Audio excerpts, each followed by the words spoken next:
नमस्कार, मैं हूं आपके साथ प्रदीप आजाद। पुणे एक्सीडेंट केस इस समय हिंदुस्तान में काफी चर्चाओं में है। दरअसल कई बार सुनने को मिलता है कि रफ्तार का कहर या फिर किसी रईसजादे ने अपने चौपहिया वाहन से किसी की जिंदगी छीन ली या किसी को अपंग बना दिया।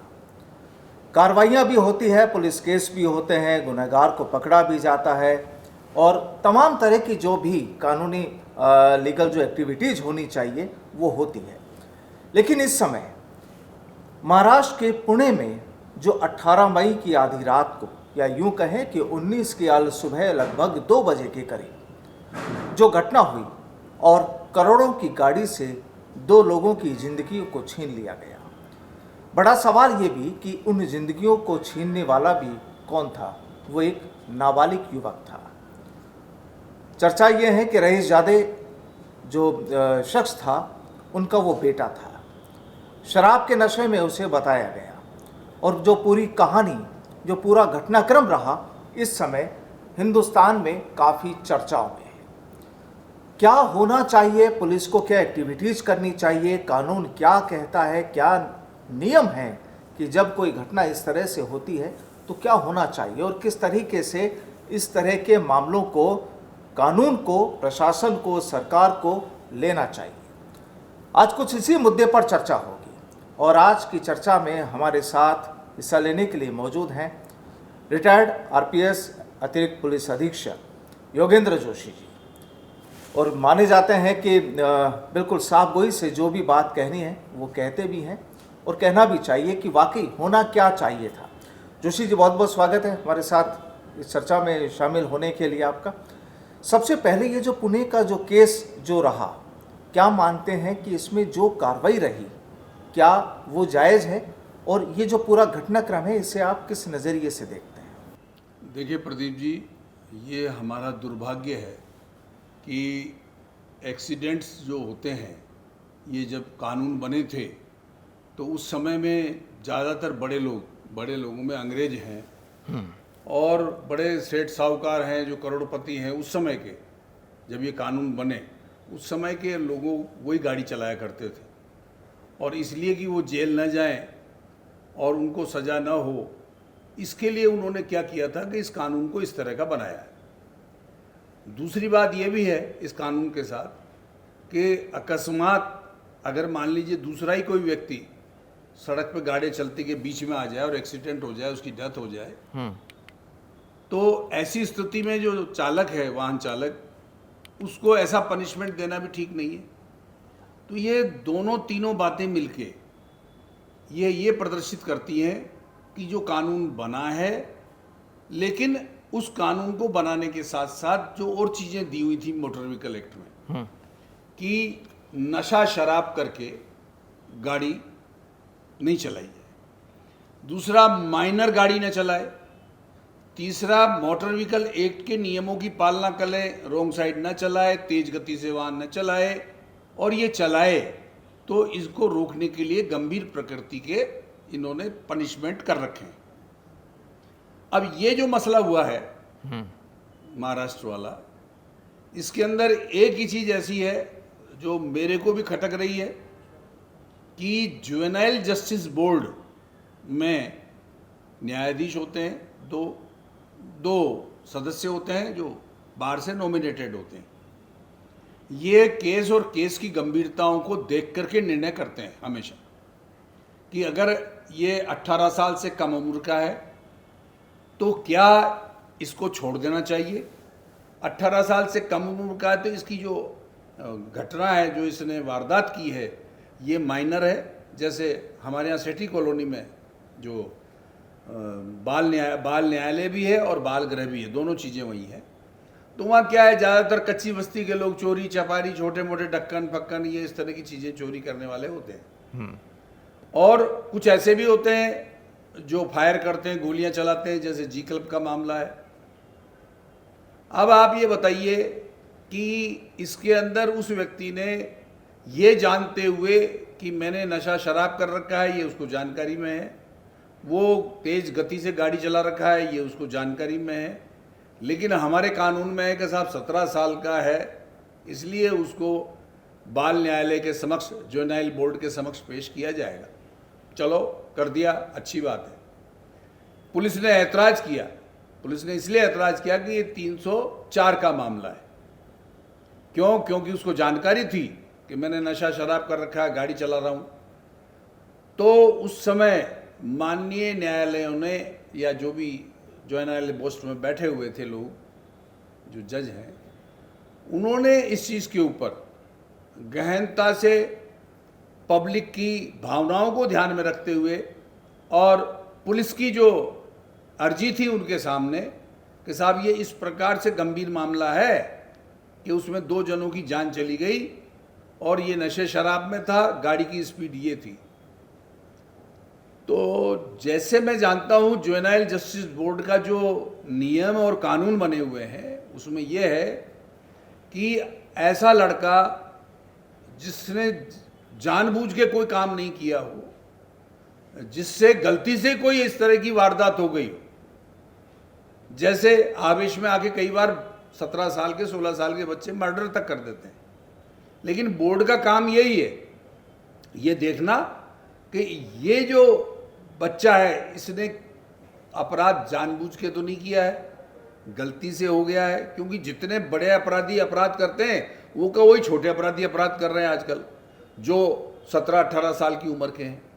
और आजकल तो नया पैटर्न है कि जितने गैंगस्टर हैं ये पाल ही उन्हीं को रहे हैं जो 18 साल से नीचे की उम्र का है।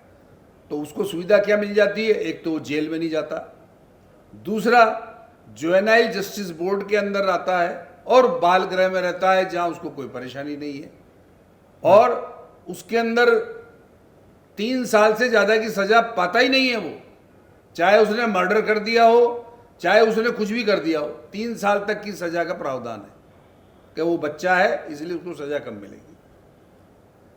तो इसका क्या हो रहा है अब आजकल? इसका उल्टा असर हो रहा है कि जितने भी अपराधी काम में लिए जा रहे हैं वो 17 साल 18 साल से नीचे के उम्र के हो रहे हैं। लेकिन जोशी जी, ये जो पूरा घटनाक्रम हुआ, यहाँ पर एक बड़ी लग्जरी गाड़ी, कीमती गाड़ी, आधी रात का वक्त, शराब के नशे में युवक, और जो घटना हुई, जो स्पीड जो बताई गई है, जो खबरों में भी स्पीड आ रहा है कि लगभग 220 से 40 स्पीड है, और जाहिर सी बात है कि इस तरह की जो लग्जरी गाड़ियाँ होती हैं वो इससे कम स्पीड में शायद चलाना भी मुनासिब नहीं समझते उनको चलाने वाले लोग भी।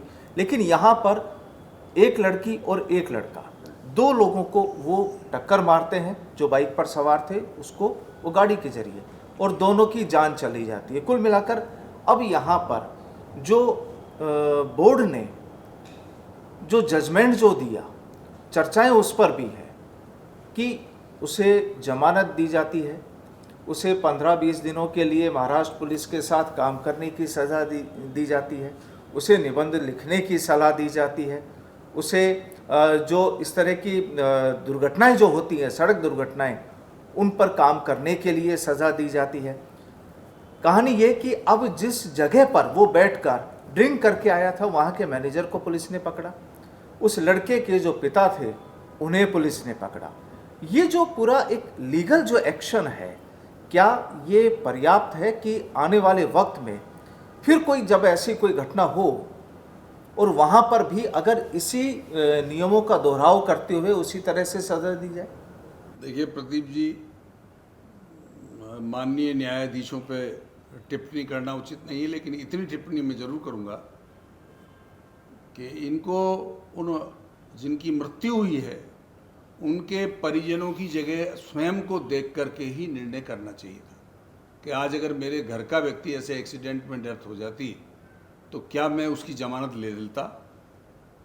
इसमें जमानत लेना ही गंभीर बात है। अगर जो 2 व्यक्ति मर गए हैं, शराब के नशे में था, तेज गति से गाड़ी चला रहा था, तो कम से कम इसकी जमानत तो लेनी ही नहीं चाहिए थी किसी भी सूरत में, ये बाल गृह में होना चाहिए था। दूसरा क्या है, मोटर व्हीकल एक्ट में ये प्रावधान है कि अगर कोई नाबालिग को गाड़ी देता है तो उसको 6 महीने की सजा होती है, 25,000 रुपये तक का उसका जुर्माना होता है। जिनके नाम से गाड़ी है, जो बच्चे के पेरेंट्स हैं, उसके पेरेंट्स का जिसके नाम से गाड़ी है। तो ये प्रावधान मोटर व्हीकल एक्ट में है। लेकिन आने वाले समय में इस प्रकार के जो निर्णय हैं कि साहब आप 300 शब्दों का एक निबंध लिखेंगे, पुलिस के साथ जाके ट्रैफिक का ये करेंगे, मैं समझता हूँ, मैं कहना तो नहीं चाहता, लेकिन मैं ये समझता हूँ कि ये जो बातें कही गई है ये आज के संदर्भ में बिल्कुल लागू नहीं होती हैं। इस प्रकार के अपराध के अंदर, जिसके अंदर उन्होंने जानबूझ करके शराब के नशे में गाड़ी तेज चला करके 2 जिंदगियों को ले लिया, वो बच्चा समझता था कि बिल्कुल मैं शराब पी रहा हूँ, इसके कॉन्सिक्वेंसेस क्या होंगे, इन सब चीज़ों को जानते हुए उसने ये हरकतें की है। और अगर इसी तरह की हरकत आगे होती रही तो हमारा कानून, हमारी कानून व्यवस्था, हमारी पुलिसिंग, हम कहाँ जाएंगे। आप समझ सकते हैं कि हमारे यहाँ जयपुर में भी कई वारदातें ऐसी हो चुकी हैं। सुबह 5 बजे क्लब से आते समय स्कूटर वाले को जेडीए के ऊपर टक्कर मार दी, पीछे से आ रही थी कार को टक्कर मारी, कार ने 2 आगे स्कूटर वालों को मार दिया। और बात क्या थी, वो यही थी कि सुबह नशे शराब में होटलों से 5 बजे निकल के आ रहे हैं और जिंदगी ले ली। कोटा से एक आए थे अभी थोड़े दिन पहले, जो झालाना रोड के ऊपर बेचारा सुबह नौकरी जा रहा था और वो आए थे यहाँ एंजॉय करने के लिए कोटा से, और उन्होंने यहाँ एक आदमी की जान ले ली। तो ये होता क्या है, हम क्या कर रहे हैं, इस समाज को दोहरे मापदंडों से जी रहे हैं। एक तो ये कि हम कानून भी लागू कर रहे हैं, एक ये कि हम ये भी बता रहे हैं कि नहीं भाई, कानून के साथ साथ हम ह्यूमैनिटी, किसकी ह्यूमैनिटी, अपराधी की, जो अपराध कर रहा है, हम उसके प्रति भी संवेदनशील हैं। तो हमारे यहाँ देश के अंदर यही कारण है कि लाखों केस दर्ज होते हैं इंडिया में, लेकिन 5% को सजा मिलती है। आप देखिए, जितने अपराधी होते हैं बड़े बड़े, वो उनके 50-50, 80-80 मुकदमे दर्ज होते हैं, गवाहों को सरेंडर करा लेते हैं और लालच दे लेते हैं, कुछ भी करते हैं, वो धीरे धीरे बरी होते रहते हैं। क्या लगता है जोशी जी, इस केस में अब आगे क्या हो सकता है, अगर कानूनी कार्रवाइयों की बात करें और एज ए आप पुलिस में भी बरसों रहे हैं, उसको देखते हुए? अब देखिए, इसमें तो अब जो करना था वो न्यायाधीश ने कर दिया कि वो जुवेनाइल जस्टिस बोर्ड ने उनकी जमानत ले ली, वो जमानत लेके बाहर आ गए हैं। पुलिस उसके खिलाफ जाएगी तो पुलिस को कोई लाभ मिलने वाला नहीं है। कारण ये है कि जो जुवेनाइल जस्टिस बोर्ड के एक्ट है, कानून है, नियम है, उसमें ये है कि जो बोर्ड है वो निर्णय लेता है, और बोर्ड ने 17 साल का समझ के जमानत ले ली। अब देखिए प्रदीप जी, कि जैसा लग रहा है कि एक बहुत पैसे वाली पार्टी का मामला है, तो मैं समझता हूँ हमारे देश में इस तरह की चीज़ नहीं होनी चाहिए कि एक पैसे वाले का बच्चा हो तो उसकी जमानत ले ली जाए, और ऐसे हजारों बच्चे बाल गृहों में बंद हैं, जिनके लावारिश हैं, जिनके घर वाले, उनके पास पैसे नहीं हैं, उनके जमानत तक लेने वाला कोई नहीं है। जबकि जुवेनाइल जस्टिस बोर्ड में तो ये भी है कि अगर बोर्ड चाहे तो उस बच्चे को रिलीज कर सकती है, जमानत दे सकती है। मतलब ये उसके प्रावधान है, उसी का तो फायदा इन्होंने उठाया है कि वो उनके अधिकार क्षेत्र में है कि वो जमानत लेके बाहर भेज सकते हैं। लेकिन उन्होंने ये नहीं देखा कि इसने 2 जिंदगियां ले ली, और साधारण वे में लेते कोई बात नहीं, लेकिन शराब पिया हुआ है और तेज गति से वाहन चला रहा है। ऐसी स्थिति में अगर जुवेनाइल जस्टिस बोर्ड ने इन कानूनों का उसके ऊपर एप्लीकेबल करके और उसको जमानत दे दी है, तो मैं समझता हूँ ये उचित नहीं है। इसमें जो दोनों, जो एक लड़का और एक लड़की की जो डेथ हुई, क्या उनके परिजन भी अब कोई लीगल एक्शन इसमें ले सकते हैं कानूनी रूप से? जी हाँ, क्यों नहीं ले सकते। एक तो अगर मान लीजिए गाड़ी है तो इंश्योरेंस, जो हमारे यहाँ एक्सीडेंट एमवी एक्ट के जो एक्सीडेंट होते हैं, उस प्रकार की अदालतें होती हैं, वो वहाँ पर केस दायर करेंगे, और केस दायर करेंगे तो उसमें ट्रायल होगा। ट्रायल में ये होता है अगर गाड़ी का इंश्योरेंस है तो वो दिया जाएगा, लेकिन इस मामले में यह है कि इंश्योरेंस कंपनी पैसा नहीं देगी, क्योंकि इन्होंने नाबालिग को गाड़ी दी है, इसलिए किसी भी सूरत में इंश्योरेंस से उनको पैसा नहीं मिलेगा। हाँ, जिस गाड़ी पे वो थे जिस गाड़ी को वो चला रहे थे उस गाड़ी का अगर इंश्योरेंस है तो उस इंश्योरेंस कंपनी जिसका उस इंश्योरेंस है वो उनको प्राप्त हो सकता है। दूसरा, अगर अदालत ने ये मान लिया कि इस बच्चे ने इस प्रकार का एक्सीडेंट किया है जिसमें ये आरोपी है, तो पिता के ऊपर वो फाइन कर सकते हैं और पिता उसको देने के लिए बाध्य है। दूसरा एक और यह है कि जो किसी के यहाँ नियोक्ता होता है, जो किसी के यहाँ काम करता है और उसकी किसी एक्सीडेंट में डेथ हो जाती है, तो एक ट्रिब्यूनल बना हुआ है कि अगर अनायास किसी की एक्सीडेंट हो गई, मकान गिर गया, मजदूर मर गया, ट्रक से जा रहा है एक्सीडेंट हो गया, मोटरसाइकिल से जा रहे हैं किसी ने टक्कर मार दी, तो इसकी जानकारी बहुत कम लोगों को है और वो हर जिले में एक बना हुआ है ट्रिब्यूनल, वहाँ पर अपील होती है और वो उस हिसाब से जहाँ वो नियुक्ता होता है, जहाँ वो नियुक्ति दी हुआ है, वहाँ के जो मालिक हैं वहाँ उनको उनके माध्यम से पैसा दिलाया जाता है। ये है इस नियम की, इस कानून की जानकारी बहुत कम लोगों को है। तो इसके अलावा इसमें और कोई चीज़ नहीं है। अब ज़्यादा ये कर सकते हैं कि जो पुलिस है वो इसके लिए अपील कर सकती है। जो न्यायालय बोर्ड की सीधी अपील हाई कोर्ट में होती है, वो निचली कोर्ट है इसके ऊपर निर्णय कर भी नहीं सकती और उसकी जमानत खारिज होने का कोई औचित्य भी नहीं है। तो मेरा कहना यह है कि हमारे देश के न्याय व्यवस्था में सुधार होना चाहिए और ये होना चाहिए कि गरीब की सुनवाई हो, जिस तरह से अमीर की सुनवाई होती है इसी तरह से मेहरबानी करके जितने बाल न्यायालय में गरीब बच्चे हैं उनकी भी सुनवाई की जानी चाहिए।